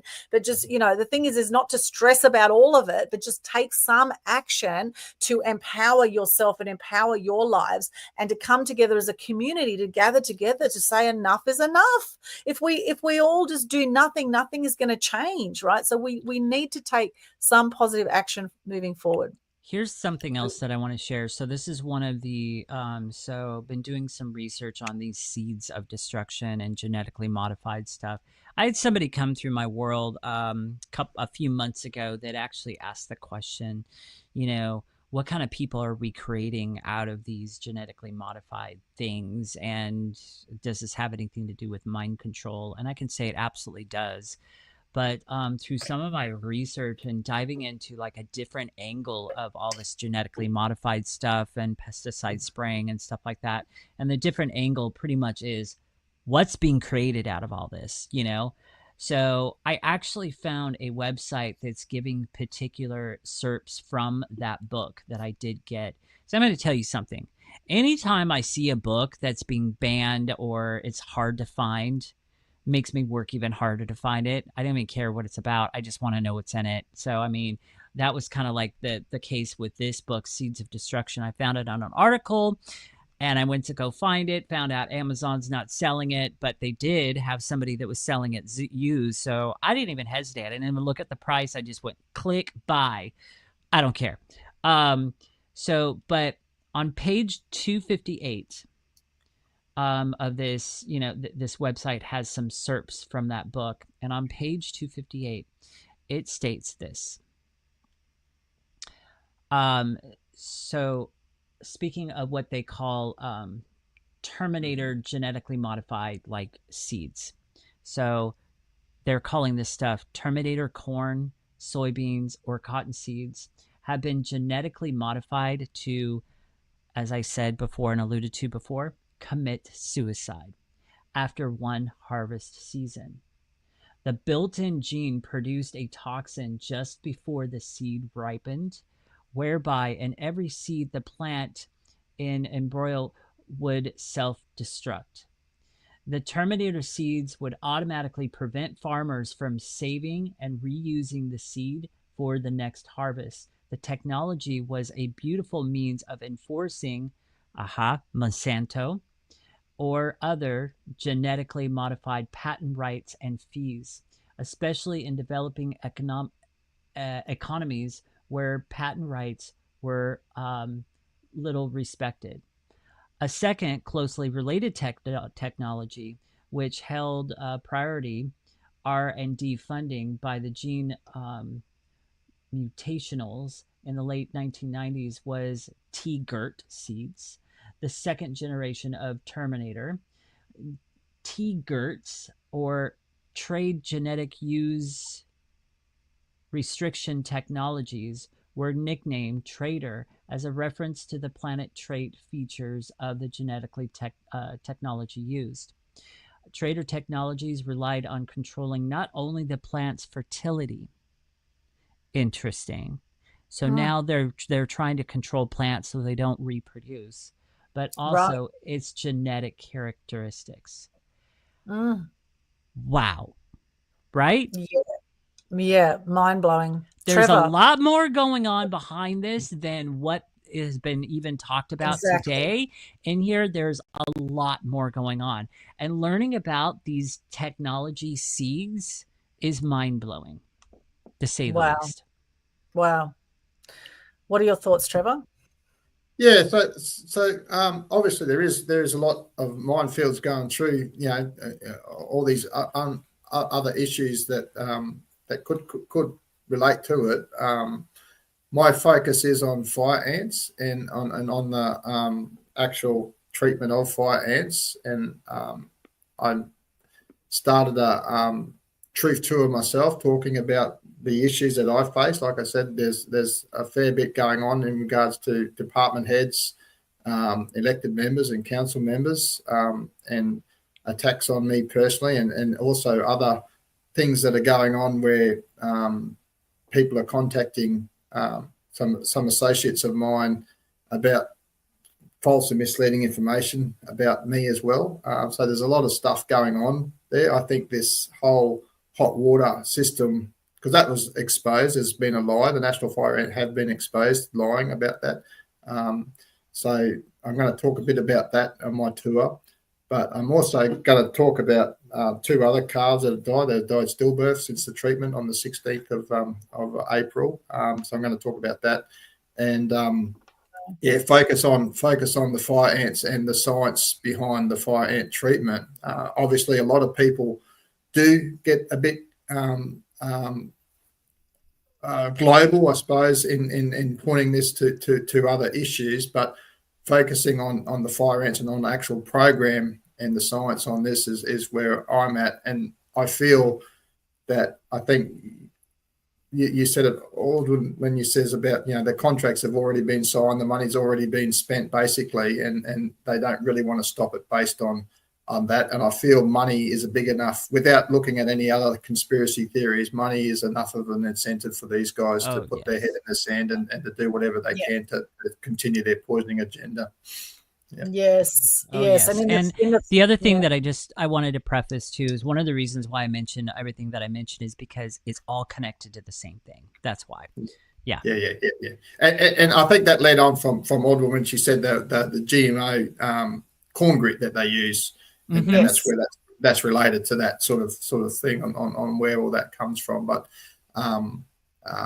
and like you said, I'm not here to put fear into people's lives or the thing. Or I'm just trying to initiate change to stop the reckless use of the distribution of toxic chemicals prophylatically in areas where there are no fire ants, and to redistribute the funds that are used or wasted in these aerial distributions where there's no fire ants, in forest areas where it's impossible to establish successful fire ant colonies, to treat actual nests. And the use of PFAS chemicals to direct treat nests at such a scale that needs to be treated is irresponsible as well, and could cause harm in humans, and that's a fact. So having alternatives like hot water could benefit significantly in these heavy infested areas where you can just repeatedly treat them and try and get on top of it. I feel, and many experts feel, I think Dr. King says that in his open letter, that eradication over a distribution area as big as what it is, and an infestation that has been the duration that has been, some estimate up to 40 years. It was between 10 and 20 years prior to their discovery in 2021. So They've been fighting this war for 24 years, but that some people believe between 34 and 44 years the infestation started here. So it's a long time. So considering the time that they've been here and the distribution that they're at, it's impossible to eradicate. The best we can hope for is to manage them in a responsible, sustainable, and eco-friendly way that reflects individuals, respects individuals' human rights, fundamental property rights, and choice whether they want to be exposed to these toxic chemicals or not. That's the message that I'm bringing out to everyone today. Yes. Well, I think it's great work you're doing. And, it's always interesting when you present a perfectly, great solution for the environment that will actually kill the fire ant nest, and the government doesn't even look at it or doesn't agree with it or doesn't, you've got to question what the hell is going on, who's making these decisions, who's behind these companies, and why aren't they putting a name to their public statements in the media? Why aren't they why isn't anyone coming forward from the fire ant eradication program and actually putting their name to it? And why aren't they being personally held accountable for these mass killings of animals and for poisoning our environment? We need to ask for more from the government. This is just not good enough. It's just, there's going to be an uprising. It'll come to the point there'll be a friggin' uprising, right? The public will just go, right, enough is enough. It'll be a civil war. That's what I see coming up. If we don't, we need to stand up. We need to speak up, or otherwise don't complain when your animals die, or when you drink poisoned water, or when you eat poisoned food. Don't complain about it, because what did you do to be part of the solution? Yeah. And I think it's important. I think it's important that's the message, is that initiating change is challenging, and these people don't want to change. They want to continue distributing their poison. So putting pressure on ways to make it change. Obviously, the political parties and the people that are elected to represent us, obviously that's the starting point. I've been writing for them guys for 12 months now. Hasn't got me anywhere. In fact, every time I go into Jim McDonald's office, my local member, I feel stupider when I come out. He hasn't at all helped at all in any aspect of my life. And like I said, I ticked all the boxes. I'm an entrepreneur. They're supposed to support that. I'm a farmer. They're supposed to support farmers. I'm a small business operator. All these things and I tick all the boxes, and I haven't got any help with this issue whatsoever. Whether it be with my dead calves dying, or whether it be with promoting or helping them to recognise the hot water treatment or anything, I haven't had any help. But obviously, if people can at least write to these members and write to these people, at least then they know, and they can't say. And what I say to people is CC objection@aagpilot.com, because then that way I've got a record of them objecting, because these people lie about how many people are objecting. They lie about all their statistics. So I've got an email address that you can CC or BCC me in. So I have a record of that as well. And the AAG pilot website, it's just aagpilot.com, is where we're promoting. There's a lot of documentations and a lot of resources there available. And if people want to contribute, I've been doing a lot of social advocacy. So there's ways there you can actually join the membership. You can just make a contribution there, or you can reach out for official membership and certificates and that sort of stuff available for people as well. But I'm also fighting the criminal charges of obstructing the police that happened on my property on April 16th, 2025. So I'm in a criminal case, seek the lawyer now. So we're going to go public with everything. We're going to try and turn that into a campaign as well. So funding's required for that. We're fixing the machine to be more effective and cost efficient in treating fire ants. So to try and eliminate some of these concerns and hopefully put more pressure on the National Fire and Eradication Program to accept such technology. So there's a lot going on, and there's a lot in the campaign. I'm starting on a tour. If you've got a community group in the area that wants to learn more and wants to hear, I've got a 20-minute video, professionally done video, addressing the conspiracy theory article that the ABC done on me the other week. About working with scientists from the University of Southern Cross University, and that sort of stuff is really bizarre. But So we got that there, and the results of the pilot program. We can talk about the pilot program and the success that we had there. But ultimately, what I want to try and do is campaign for and be a social advocate for change in the current national fire ant eradication approach. Yeah, well, you're doing amazing work, Trevor. Thank you for that. So you can support Trevor there at AAGpilot, pilot.com. You can check out membership options, how you can support, be part of that, and help to stop the toxic fire ant eradication program. And really, I've heard of people going right up to fire ant nests. The fire ants are just going about their business. Unless you actually step on the nest, they're not going to come out and attack you. They just go, like most animals and insects, they're just going about their business, minding their own business. And I think personally, more people in government and more people in authority should be frigging minding their own business too, and maybe doing something useful for the planet. Like we've got homeless people everywhere. How about helping with the homeless situation, or helping people who are starving? How about putting your money to education, or to something that's actually going to benefit the community rather fix than the roads? Fix the roads, maybe. Have you done your foot drive? Fix the roads. And now, Trevor, so interesting. You've got an obstruct police situation. So I was wondering why they came back onto your property. Did you let them on, or did they force their way back onto your property? They forced their way back on. Yeah. So April 16th is they forced their way back on. I've uploaded the body cams from that whole event. It was about an hour and a half.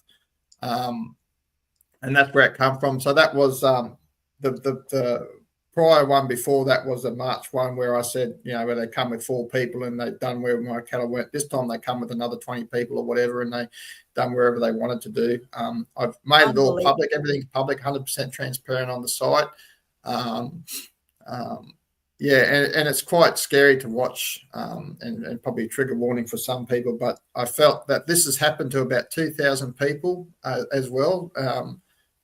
In a Senate inquiry that they did say from August last year, 2024, and 12 months prior, it happened 1,444 times to people. But the problem is the public don't realise, and even when I talked to my neighbour who was getting harassed by them since 2019 as well, he was telling me stories about how they get grinders to cut his gates off and bolt cutters, and they'd come in there and tackle him through the ground. He was telling me all this stuff.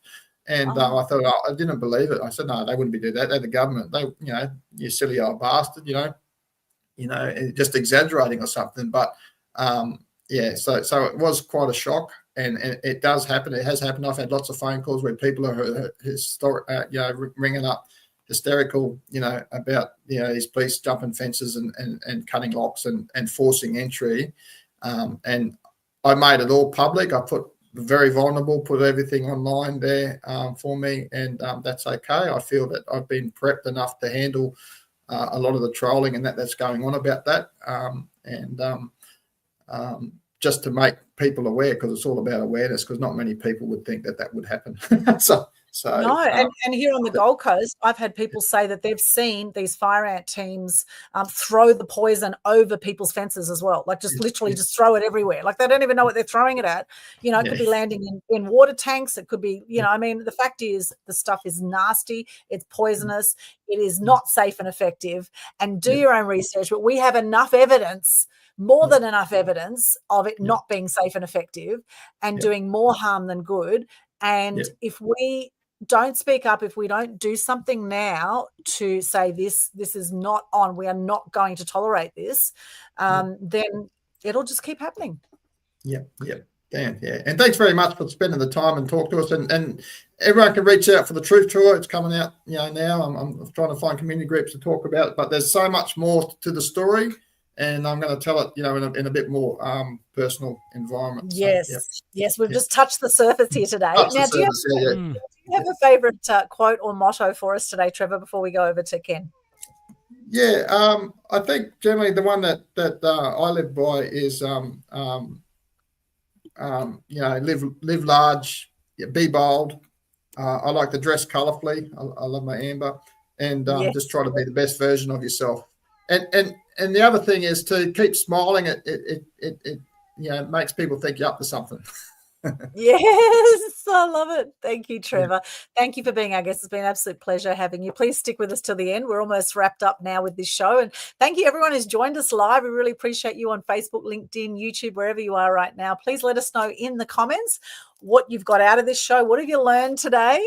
What have you learned? What's maybe an aha moment? What's some action you can now take? Could you maybe look out for a group such as Stop the Toxic Fire Ant program, and there's Fire Ant alternative groups, and there's a whole lot of Facebook groups out there that will give you so much more information that will help you get armed and empowered around taking action against what has been happening here. Get your trespass signs up. Make sure, I would be getting security cameras in your house. Like you want to make sure you've got it covered so that when these Fire Ant teams come to your property, that you can actually get the evidence to show against them, and to actually have the guts to say no. Have the guts to say no. All right, Ken, how can people connect with you, my friend? All right, so how you can connect with me and get in my world is through www.masteryweightloss.com/connect. And hey, check it out, guys. I've lost 62.5 pounds and I've kept it off for 7+ years now, all without a diet, and having that be sustainable. And now that's exactly what I teach other people how to do. So right now, I'm literally giving away my 3 secrets to help you to lose weight, feel energized, and get healthy without starving or dieting, especially without dieting. In my mini educational boot camp series, it's 3 powerful one-on-one sessions with me, and this boot camp exposes the 3 biggest lies that's keeping people sick, stuck, and overweight, because that's how that industry makes money. And it shows them how to feel their body God's way so they can finally break free and keep the weight off for life. So when you go to that webpage, www.masteryweightloss.com/connect, the first button you'll see on that page when you get to the button section is going to be a button to join that mini educational bootcamp. It is extremely reasonably priced, and you've got nothing to lose but those extra pounds. You've got everything to gain in the right way. The other 3 buttons are other ways you can connect with me. There's a button to book a strategy call with me, which is free. There's a button to connect with me on Facebook, and there's also a button to subscribe to my YouTube channel. So that is a page that I created for people to connect with me. So go check that out, join my bootcamp, jump in, or even just book a strategy call with me. Let's get on there and let's unpack what your next steps are going to be. So that's it. Beautiful. And what's your quote you'd like to share with us today, Ken? You know what? My quote for today, it comes straight from my boot camp. So I don't have any necessary quotes that have to do with fire ants, but I definitely have one that has to do with what you're ingesting. Because if you're not looking at what you're ingesting, if you're not looking at these genetically modified ingredients and stuff like that, I can almost guarantee you are in some way or some form ingesting traces of pesticides. So my quote for today comes straight out of my boot camp. Turn the freaking thing over. Look at your ingredients. Yes, thank you, Ken. Amazing. And for those who would like to connect with me, you can hop along to linktree/Aldwyn. Has all of my links, linktr.ee/Aldwyn. Now, I mentioned earlier a press release that we did for our Gold Coast event to stop the toxic fire ant program. And you can see my press release there on my media website, which is aaexpose.com. At the top, they've got some free media resources there that you can get off the website as well. So hop along there. Also, we have a Global Good News Challenge every single month, which is free. It's a great way to share gratitude and good news no matter what is going on in the world, because the fact is that life throws curveballs all the time. There's many things in life that we can't control. So just focus on what you can control, right? What difference you can make now. And, the rest will take care of itself. But do your bit, don't be one of these people who dies with regrets. 90% of people die with regrets. And I truly believe a lot of those 90% of people that die with regrets because they didn't speak up and they didn't stand up about what mattered to them. And they stayed silent when they were angry and frustrated about what was going on in the world, and they did nothing about it. Okay. So let's let apathy go. Okay. Especially in Australia, where it's all about rise to the middle in Australia. All right. And we pay people here not to work, by the way, although apparently some of these fire ant people are work for the dole people. So I think, they're putting some of them to work with putting the poison everywhere. But anyway, that's another story. So, and they say, oh, but we're creating employment. We're creating employment to poison your country and to poison your animals and to poison you. Isn't that wonderful? And it's safe and effective, by the way. So you can subscribe to my YouTube channel, Aldwyn Altuney Media Queen TV there if you haven't already. We've got over 1,600 videos, amazing interviews on other shows that I have as well, Media Queen TV and Media Mavens Show. You'll see some of our shows in there too and some other awesome content. Also, I have a Facebook group called Conscious Community Global, which we have a whole lot of mind-blowing, eye-opening documentaries in there, including the Thrive documentaries I mentioned. And the Thrive documentaries actually have some wonderful, empowering steps that you can take at the end of Thrive 1 and Thrive 2. And that's the documentary where they said, if you want to know what's going on in the world, follow the money trail. Follow the money trail. That says it in those documentaries. And you'll see the fall of the cabal linked in there. You'll see things like Earthlings. You'll see Food Inc., which says a lot about what's going on with the genetically modified corn, what's happening with the dairy and the meat industry in certain parts of the world, etc. So, go down lots of rabbit holes with the links in that Conscious Community Global group and heaps of others. So wherever you are, connect on socials. You'll find all the links there. So hop along linktree/Aldwyn. And Lynn Sutherland and I are going to be doing another event. We're looking at October in Currumbin. So we're going to be doing another fundraising film night coming up. So we've got a Facebook group called Animal Lovers, and we've got also Animal Action Events, a Facebook page where you can keep updated, or follow me on Eventbrite, Humanitics, etc. It's all there. All the links are there. Go through and connect wherever you are online. And I'm going to leave you with a few quotes today. Now, I really love this one by W. Clement Stone. Thinking will not overcome fear, but action will. Thinking will not overcome fear, but action will. Another favorite of mine is by Margaret Mead. And these next two I'm going to give you, my two absolute favorite quotes of all time. Margaret Mead quote is, a small group of thoughtful people can change the world. In fact, it's the only thing that ever has. Love that quote. And the last one is, of course, by Gandhi, is be the change you wish to see in the world.